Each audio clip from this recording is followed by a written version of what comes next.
Hello everyone, welcome back to Mary Apollo channel. Uh, there's two parts of it. This is the storytelling, and today in this episode I'm going to talk about the storytelling. As I talked before, I choose the specific topics to cover and talk about it and tell the story behind it and what shaped my leadership personality of today. So today I'm going to talk about leadership. And when I think about leadership, the first person that came to my mind is my father. I think that's why I get this. I have my tea today, and then I come to work, to talk, and also drink the tea at the same time, because this is one of his favorite hobbies that he do most of the time.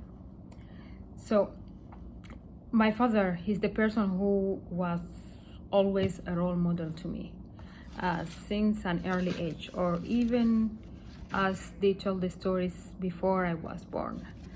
Uh, Everything about him is special: his education, his career, and his personality himself. When I talk about his leadership quality, he's the person who is honest and also love other, give without expectation, and he have a sense of humor, and he teach me a lot. um, all his life he was trying to teach me about being loyal to people and also always my friend most of the time, and skills that I haven't succeed on it up to today, like time management and also being organized and a lot of other things. Yeah, but he is the person who shaped a personality where I am today. So he always talked to me about being friendly to other people, about being friendly, care about my friends, visit them and check them in different times. Whenever they need help, I'll be there with them. I remember at age 16, 17, when I was in secondary school, then when I went to university, he used to drive me to take me to my friend houses. Whenever they have something going on, social event, they lost someone of the family member, he take me, he drive me there, he makes sure that I pay them condolence, I be beside them. And also a lot of memories that I have from our childhood.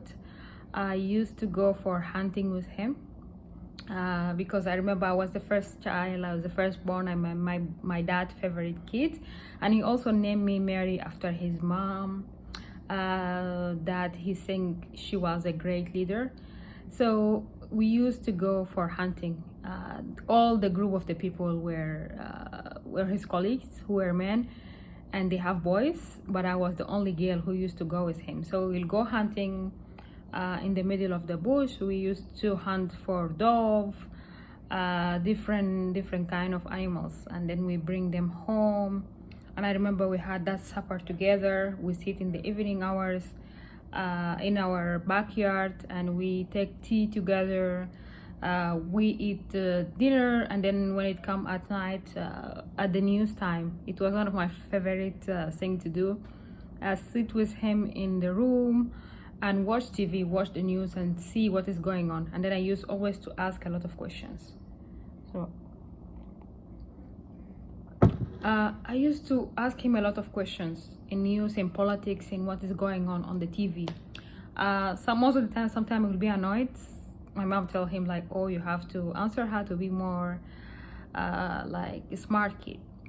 So he will teach me. He will explain to me what is going on, why this is happening, what is behind the politics. I think this is also one of the stages that I learn the skills of analysis. I discovered in that early age how to analyze things, political and social, and relate them to each other.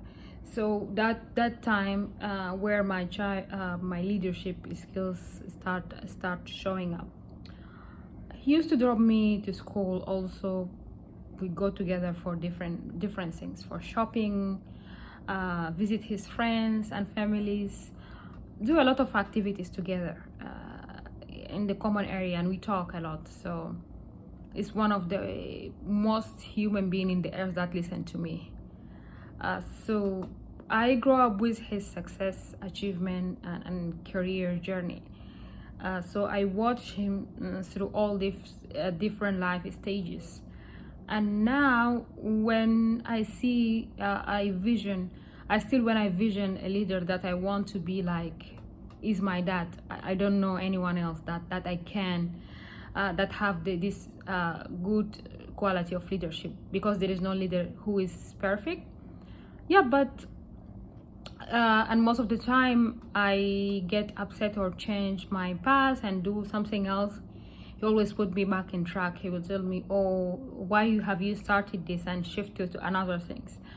As a leader, you have to be committed and continue to what you are doing. So he's always there watching me, giving me advice. Most of the time help me prepare also for my presentation, for my work, for my interviews. The most of the time I discuss with him sometime before I go live, before I talk in interviews. Then he gave me a vision, and that he one of the good mentor that always when he see me succeeding, he will tell me this is just the beginning. A lot of opportunities has come. I remember 2019 when I get the award by the International Human Rights Commission Fund and Trust. He told me this is just the beginning. You still have a long way. You still have a long award. You still have a journey of success. So I don't know actually what to talk about.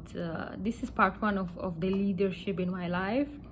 Also, I just have found like he have that great skills of storytelling. He know how to tell stories and details. And I remember when I was in the school and high school, he used to teach me literature most of the time, and asking me these analytical questions and explain to me some words from English to Arabic. So he also write and I also write. And most of the time when I was back home, I write something, I put it in the draft, and I will give it to him. I will show it to others. They don't see a meaningful way for my work or my writing. So I will give it to him. He will enjoy reading it, and then he will give me advice about how to improve it. Yeah, I remember when I used to, the first year I went and started training in journalism. And then most of the time I put my first and second name. He would tell me, no, you have to put all your full name, Mary Samuel Lema Paul, because I feel proud of you, and I know everyone has to know that you are my child and you are doing this work. So he valued the work that I do, and most of the time when I tell him I want to go to the village to see the vision and write more stories, I tell him that I want to write more stories. Tell I'll take you to the village to write more stories and to see the vision in reality. So this is the first person that leader, a sense of leader that came to my mind when I think about leadership. And now he also used to teach leadership in college. And now I think, when I think about myself from childhood up to where I am today, I just see like he was the one who encouraged me and built that personality up in me in leadership.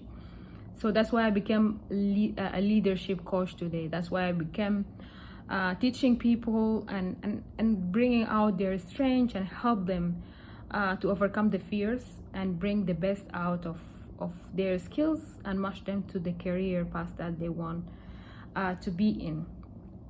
He has a lot of journal about leadership, and now when I usually most of the time want to teach classes, I will ask him to send me a draft of his notes or of his book that he prepared by himself like 20 years ago, so that I can teach with it. But I'm the kind of a leader person who know how to find other people quality, and I have this skill since I was 17 years old. But no one know about it, and I couldn't tell people that I know how to do this clearly.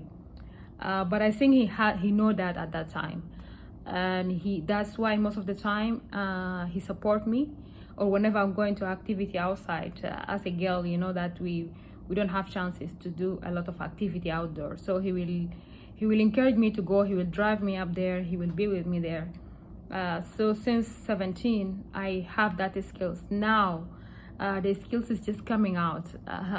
It's just the beginning, because I cannot express the happiness that I feel when I teach leadership, when I coach other people, and when I have all these feelings inside me, all the memories and the skills that I'm going to deliver to other people.